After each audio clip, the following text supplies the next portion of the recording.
Чартерным рейсом из Москвы в Ингушетию прибывают почетные гости. У трапа их встречают глава Ингушетии Юнусбек Евкуров и председатель парламента Зелимхан Юлаев.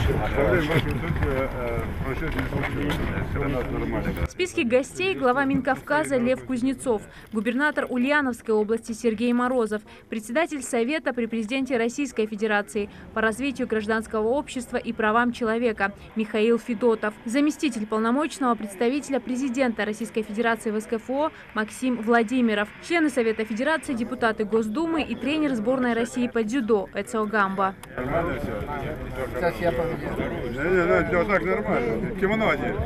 У всех хорошее настроение, каждого гостя встречают с особой теплотой. Прежде чем окунуться в праздничную атмосферу, по дороге из аэропорта в столицу для гостей провели небольшую экскурсию. Первая остановка – агрокомбинат «Сад-гигант Ингушетия». Члены представительной делегации осмотрели современную линию по товарной обработке и упаковке фруктов, которую ведут в эксплуатацию в ближайшее время. Руководитель предприятия рассказал гостям о запуске новой линии, которая позволит повысить качество сортировки яблок. Здесь будет у нас находиться цех по переработке, глубокой переработке третьих сортов отходов. Здесь у нас в основном продают товарное яблоко. Оно будет составлять по качеству 85-90%. Вот остальные 10% будут перерабатываться.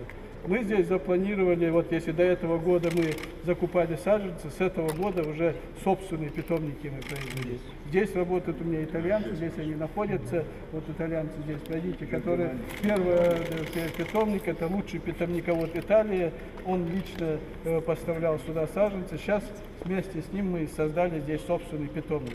Здесь же для гостей устроили дегустацию разных сортов яблок, абрикоса, черешни, выращенных с применением интенсивной итальянской технологии. Билан, я 25 августа в Пингенском дворце выступаю.